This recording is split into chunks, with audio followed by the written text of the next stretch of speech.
हाय दोस्तों। कल जो है मेरे एक स्टूडेंट का फ़ोन आया और उसने मुझसे पूछा कि सर सीयूईटी की कैसे तैयारी की जाए, थोड़ा सा गाइड कर दो। तो सोचा चलो एक वीडियो मैं बना देता हूँ, शायद कुछ हेल्पफुल हो जाए। अगर हम सीयूईटी की बात करते हैं तो सीयूईटी का मतलब है common university entrance test. All over India जितनी भी बड़ी टॉप नॉच यूनिवर्सिटीज़ हैं सब इसके पैनल के अंदर है। कोई भी स्टूडेंट जो भी इसमें अंडर ग्रेजुएट या ग्रेजुएट के हिसाब से इनके एनरोल होना चाहता है तो उसे सीयूईटी का पेपर देना जरूरी है। आज के टाइम पे जो एजुकेशन का क्राइटेरिया है ये इसे मैंडेट कर दिया गया है कि आपको सीयूईटी का पेपर देना ही पड़ेगा अगर वो यूनिवर्सिटी उसके अंडर एनरोल होती है। तो बेसिकली ग्रेजुएशन में अगर आपको एडमिशन चाहिए तो दो तरीके से हो सकता है, या तो आपके 12th में मार्क्स आ जाए या सीयूईटी में आप मार्क्स स्कोर कर लें। तो दोनों ही क्राइटेरिया में से आप कोई सा भी ऑप्शन ऑप्ट करके अपने पसंदीदा कॉलेज में एडमिशन ले सकते हैं। अब बात करते हैं सीयूईटी के एग्जाम के बारे में कि भाई तैयारी कैसे की जाए, क्या चीज़ों का ध्यान रखना चाहिए। तो बेसिकली सीयूईटी का जो पेपर होता है वो हाइब्रिड मॉडल में होता है। अब हाइब्रिड मॉडल क्या चीज़ है? हाइब्रिड मॉडल का मतलब है कि इसमें जो पेपर है वो ऑब्जेक्ट में कि कंप्यूटर बेस्ड भी हो सकता है और पेन और पेपर के थ्रू भी हो सकता है। तो दोनों ऑप्शन होते हैं। यहाँ पे जब मैं पेन और पेपर की बात कर रहा हूँ तो I am talking about OMR sheets, ठीक है ना, उसमें आपको फिल कर सकते हैं। और कंप्यूटर बेस्ड की बात कर रहा हूँ तो वहाँ पे आपको माउस के थ्रू क्लिक करके अपना ऑप्शन फिल करना पड़ेगा, उसे हम बोलते हैं हाइब्रिड मॉडल। अगर मैं बात करता हूँ कॉमर्स यानी कि कोर्स के बारे में डिस्कस करते हैं, जैसे फॉर एग्जांपल कोई स्टूडेंट है उसे बीकॉम में एनरोल करना है। तो अगर उसे बीकॉम में एनरोल करना है तो तीन मेन सब्जेक्ट्स हो गए उसके। आपका अकाउंट्स हो गया, आपका बिजनेस हो गया और आपका इकोनॉमिक्स हो गया। तीन ये मेन सब्जेक्ट्स हो जाएंगे। सारे जो भी क्वेश्चन होंगे A to Z वो सारे MCQ बेस्ड होंगे, ठीक है। हर क्वेश्चन 5 नंबर का होगा और एक अगर कोई क्वेश्चन गलत होता है तो उसमें 1 नंबर की नेगेटिव मार्किंग भी होगी, ठीक है।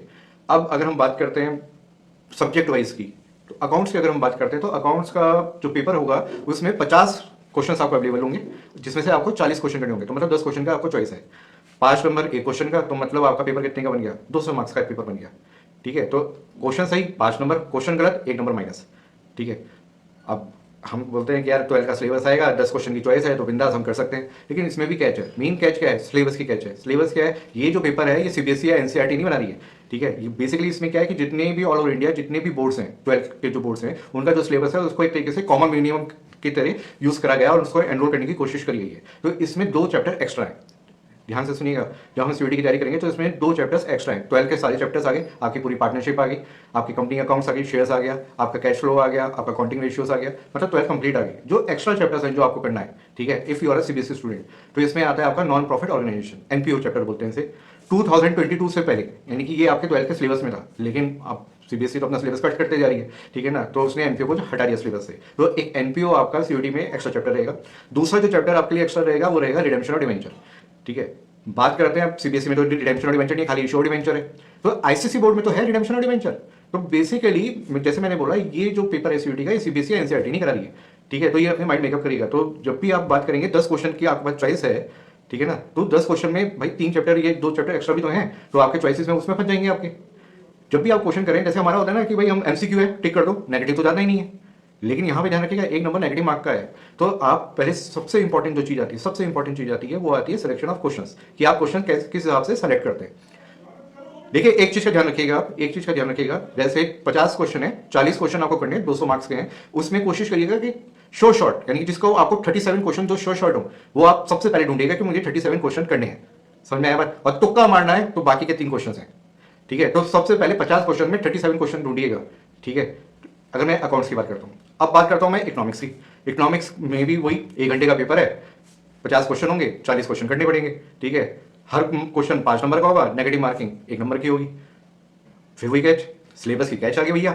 अब सिलेबस की अगर कैच क्या है, पूरा तो 12वीं आ गया, अपना इंडियन इकोनॉमी आ गई, अपना मैक्रो इकोनॉमी आ गया, नेशनल इनकम भी आ गया, ग्रेड डिमांड भी आ गया, छोड़ नहीं रहा है ये पीछे आपका, ठीक है ना। जो एडिशनल आ गया है वो है माइक्रो इकोनॉमिक्स। जी हाँ, माइक्रो इकोनॉमिक्स जो आपका 11th में था CBSE बोर्ड में, ICSE का तो 12th में है ना, तो इसलिए वो भी डालना था। तो उसमें डाला क्या है? उसमें डाला है आपका पूरा डिमांड का जो यूनिट है, बोले तो थ्योरी ऑफ डिमांड और इलास्टिसिटी ऑफ डिमांड। अगर मैं थ्योरी ऑफ डिमांड की बात करता हूँ तो थोड़ा सा आपको याद फ्लैशबैक पे लेके जाता हूँ, जहाँ पे law of demand, increase decrease of demand, contraction of demand, ठीक है, मार्केट डिटर्मिनेंट्स, ये सारी चीजें, इलास्टिसिटी ऑफ डिमांड, ठीक है। तो ये पूरा डिमांड का जो यूनिट है ये आपका यानी कि इको के सिलेबस में है। बात मैंने करी थी 2 यूनिट की, ये तो डिमांड की एक यूनिट हुई। दूसरी यूनिट जो आ रही है वो आ रही है कंज्यूमर इक्विलिब्रियम, यार है यूटिलिटी, ठीक है। सेटिस्फैक्शन यानी कि the satisfying power of commodity is known as utility, कुछ फ्लैशबैक आया, ठीक है। तो कंज्यूमर इक्विलिब्रियम वाली भी आपकी जो है इसमें यूनिट आएगी। तो 11th का अगर आप CBSE बोर्ड में है तो कंज्यूमर इक्विलिब्रियम आ रहा है और डिमांड का पूरा यूनिट आ रहा है। अगर बात करता हूं मैं बिजनेस का, तो पूरा बिजनेस हो गया और एक यूनिट एक्स्ट्रा है वो है एंटरप्रेन्योरशिप की, ठीक है। वो मैनेज हो सकता है अगर मैं बात करूं, ठीक है। तो ध्यान रखिएगा, अगर आप जनरल टेस्ट दे रहे हैं, मतलब जनरल टेस्ट का आपका सब्जेक्ट है, इसमें आपको 60 क्वेश्चन होंगे, आपको 60 क्वेश्चन होंगे जिसमें से 50 करने होंगे, इसमें भी 10 की चॉइस है, ठीक है।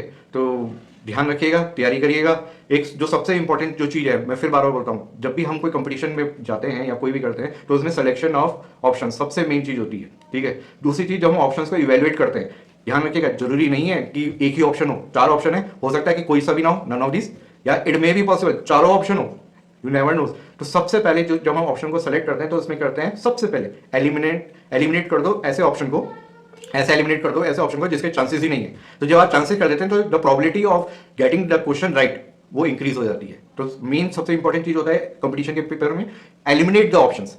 4 हैं, कोई सा भी एलिमिनेट कर दो, बाकी में आप बिंदास तरीके से कर सकते हैं। देखिए, मैं फिर रिपीट कर रहा हूँ, 15 तारीख से ये स्टार्ट होगा। जो सीयूटी ने अपने बुलेटिन में मेंशन किया है कि एक दिन में 3 शिफ्ट्स वो करेंगे, ऑल ओवर इंडिया एक साथ पेपर वो कंडक्ट करेंगे और रिजल्ट भी जल्दी आएगा, क्योंकि यूनिवर्सिटी या कॉलेजेस में एडमिशन होना है।